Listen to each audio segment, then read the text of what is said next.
Hi everyone, I'm Becca. I am an operations coordinator with the Prepared Montessori Institute, and we're here today with Letty.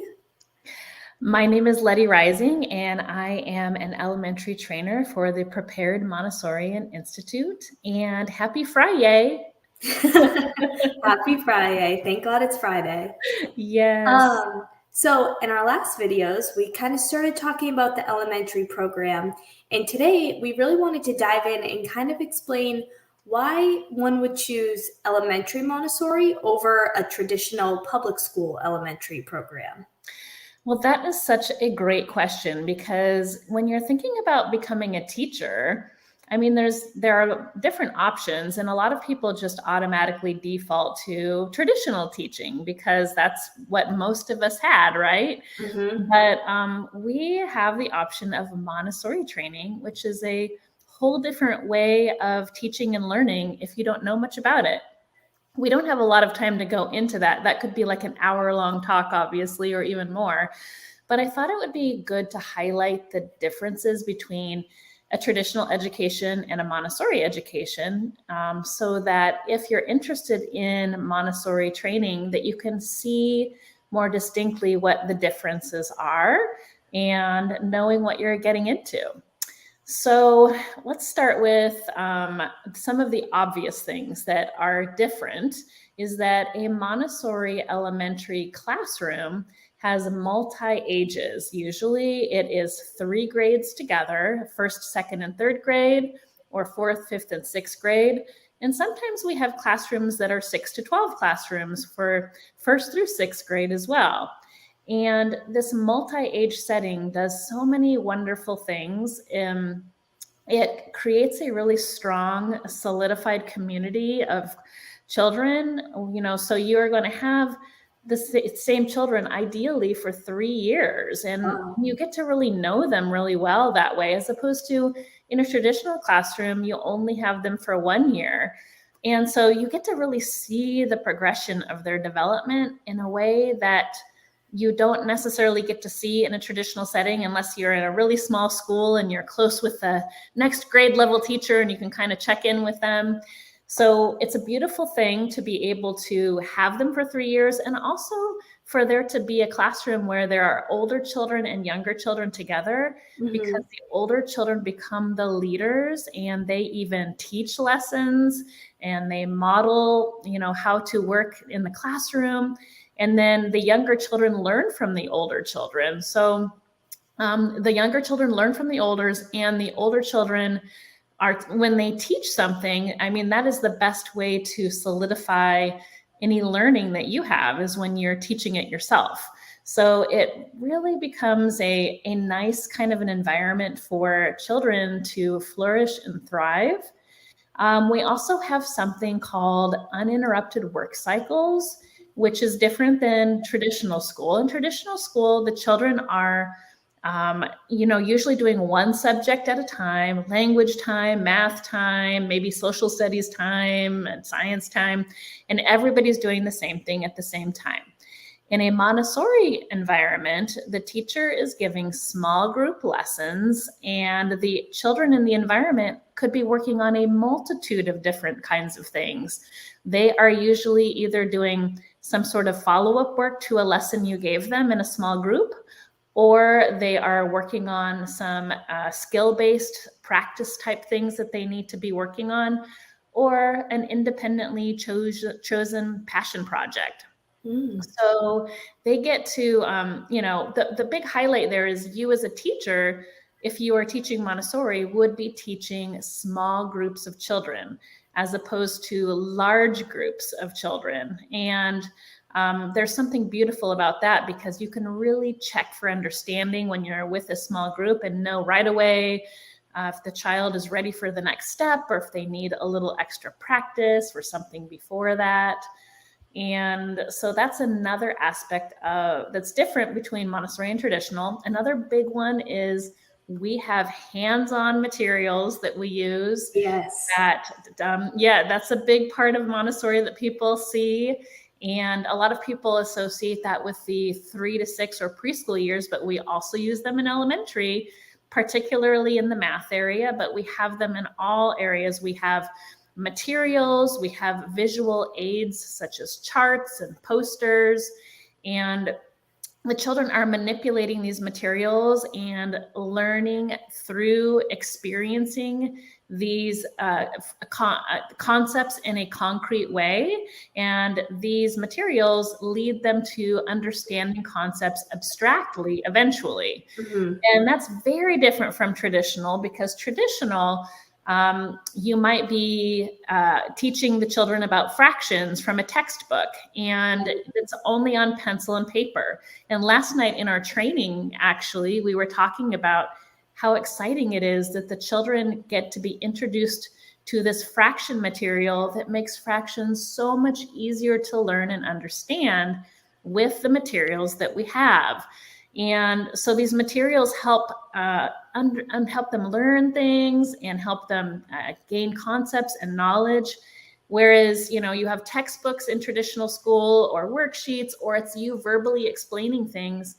And some traditional settings are getting more into having some like hands-on materials for particularly younger students. But there's such a benefit for having these carefully prepared and scientifically designed materials that Maria Montessori and her colleagues worked on for years and years, and children have used them for years and years, and they have proven to be very successful.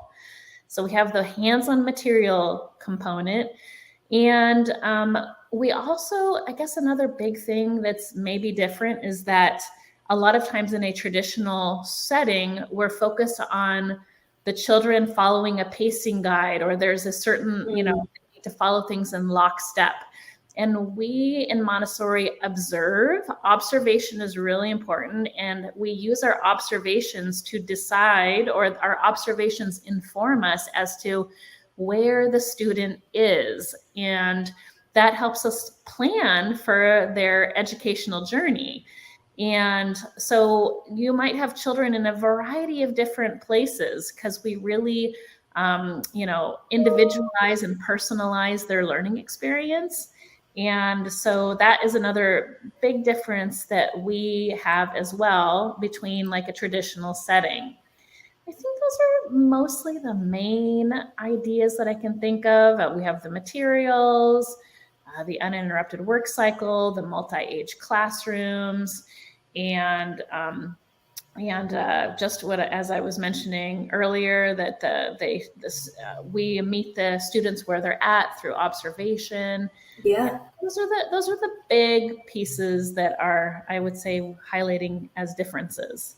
great. That all makes sense, especially the component too about that there even is elementary Montessori, right? So many people just assume it's just preschool or just early childhood, and that there are materials that go even beyond that level. It's just so exciting. Yeah, I mean, and Montessori is growing day by day because more people are finding out about it. There are more public Montessoris out in the world. There are Montessori schools popping up all over the place.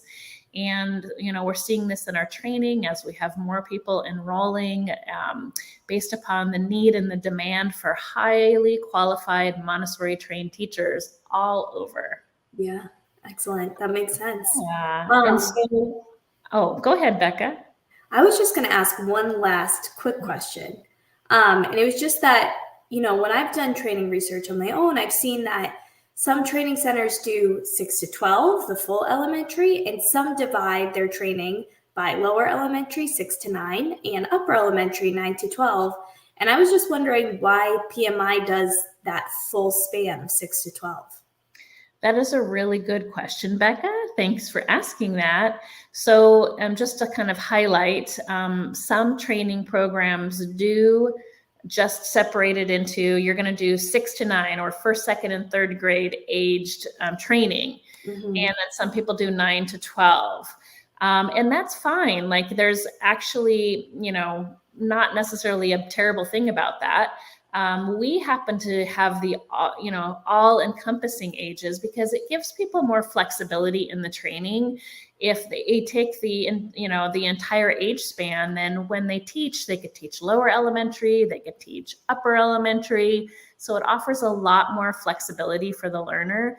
And also, one thing that is good to note is it's kind of hard to separate the two categories because there's a lot of fluidity between the ages and the grades. And so there's a bit of a challenge to say, okay, this is up to third grade, when a lot of children go way beyond that. And then you might be teaching lower elementary and you have a child who is ready for squaring, and maybe you didn't get squaring in your lower elementary training. Right. Well, then you kind of have to stop with the child right there, and they don't get that opportunity. So we want to give you the entirety of cosmic education, which means it's a very rigorous program. So, there is that too. But the flexibility that it offers for the learner to be able to have different environments to go into, and also your schools, maybe it's easier to, they're like, oh, great, you have lower and upper elementary training, and they can be, it's more flexible for them as well. And also, as I mentioned earlier, it is kind of hard to delineate, like, where do we stop lower elementary and upper elementary begins. I mean, training centers do that, but sometimes it's a little tricky to do. So we just want to offer the full span because, that's cosmic education, and everything's interconnected, and it helps you see the interconnectedness. Honestly, I do know, some people who've tried to just take the upper elementary somewhere else without ever having lower elementary. You can be a little lost if you just come in right away with you're coming into, long division or whatever is next, squaring, and you didn't have this foundation of like addition, subtraction, multiplication, and all of that. Yeah. So it's really just, it's great to start from square one. Yeah. And I'm sure learners are a little bit more well-rounded in that sense as well when they leave training. Absolutely. It offers a really well-rounded experience. It's a good way to put it. Great. Excellent. Well, Letty, I think that is our time for today. Thank you for joining us. This is super helpful. And I hope you and everyone watching has a great weekend. Thank you. You have a great weekend too. See you later. Thank you. Bye.